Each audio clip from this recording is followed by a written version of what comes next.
Saudara-saudari yang dikasihi oleh Tuhan Yesus Kristus, selamat bertemu kembali dalam program Arus Hayat Voice. Dan dalam kesempatan ini, saya akan menyampaikan firman Tuhan dengan judul Pentingnya Air Mata. Pembacaan Alkitab kali ini diambil dari Ibrani pasal ke-5 ayat yang ke-7. Dalam hidupnya sebagai manusia, ia telah mempersembahkan doa dan permohonan dengan ratap tangis dan keluhan kepada Dia yang sanggup menyelamatkannya dari maut, dan karena kesalehannya ia telah didengarkan. Setiap orang memiliki air mata, tetapi belum tentu setiap waktu kita mencucurkan air mata. Sesungguhnya air mata sangat penting bagi manusia. Di dalam dunia ini, air mata adalah satu benda yang tidak boleh tidak ada.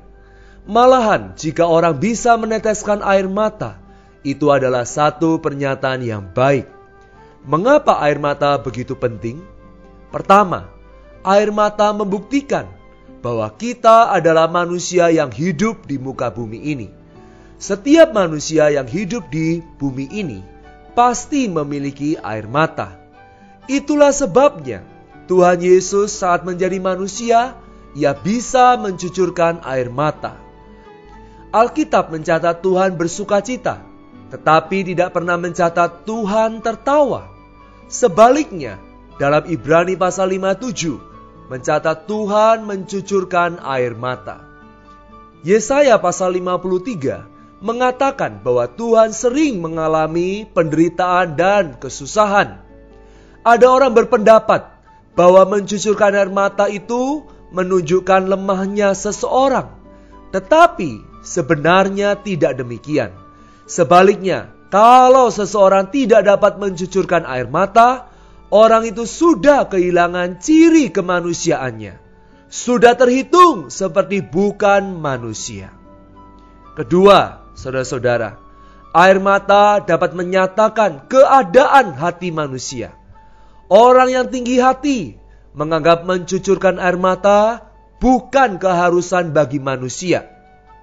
Sebenarnya ini menyatakan kekerasan hatinya. Mata yang kering menyatakan hati yang di dalamnya keras, suka melawan, tidak berperasaan, mati rasa seperti kayu atau batu. Seringkali air mata menyingkapkan isi yang ada di dalam hati seseorang. Tidak ada satu benda yang dapat menyingkapkan keadaan isi hati manusia seperti air mata kita. Misalkan, hari ini saya sangat sedih sedemikian rupa, sehingga tidak bisa berkata apapun, melakukan apapun, atau bekerja apapun. Maka psikiater akan menganjurkan untuk mencari sahabat dekat, pergi berekreasi, mendengarkan musik dan sebagainya. Tetapi jika ia berpengalaman terhadap kehidupan manusia, pasti ia akan berkata, biarlah dia menangis sepuas-puasnya. Sesudah itu pasti beres. Saudara-saudara, ketika Anda mendapatkan tekanan batin yang terlampau berat, Anda tidak dapat terhindar dari perkara itu. Asal Anda mencucurkan beberapa tetes air mata, pasti tekanan itu akan lenyap. Persoalan itu akan beres.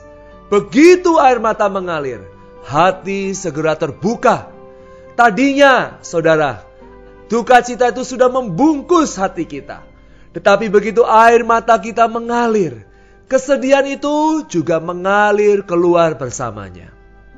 Ketiga, air mata dapat mencuci dan membersihkan pandangan rohani kita. Ilmu anatomi tubuh memberitahu kita bahwa biji mata itu bagaikan kaca, harus sering dibersihkan. Jika tidak, biji mata akan menjadi buram. Setiap kali kelopak mata kita berkedip, sesungguhnya air mata membasuh biji mata kita. Di dunia ini terlalu banyak debu, lumpur, benda kotor lainnya yang setiap saat bisa mengotori mata Anda. Untunglah ada air mata yang berharga yang bisa setiap waktu mencuci bersih, supaya Anda bisa memiliki pandangan yang jelas. Air mata bukan hanya secara jasmani memiliki fungsi membersihkan. Dalam hal rohani pun demikian. Saudara-saudara, jika kita tidak pernah mencucurkan air mata, pastilah mata rohani kita tidak pernah tercuci. Sehingga kita tidak pernah melihat dengan jelas. Pandangan mata rohani kita gelap dan buta.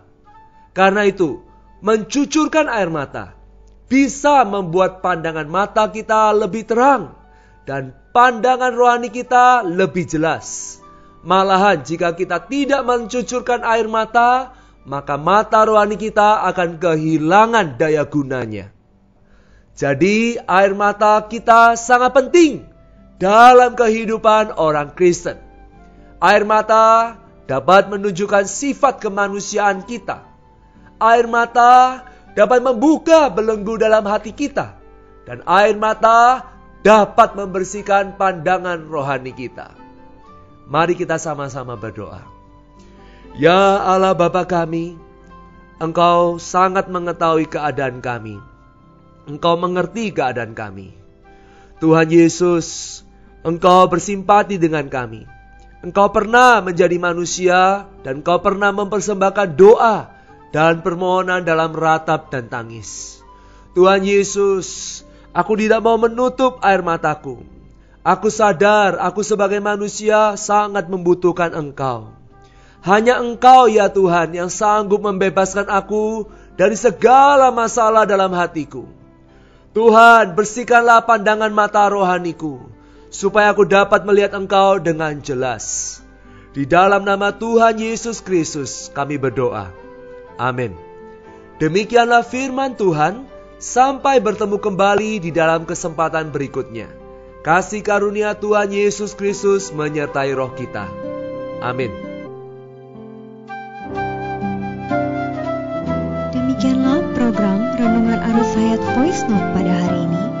Dan jika Anda tertarik untuk memiliki voice note tersebut beserta seri-seri sebelumnya, Anda dapat mendownload di website kami di www.pemulihan.or.id atau dapat menghubungi kami via BlackBerry dengan nomor PIN 282554 7F.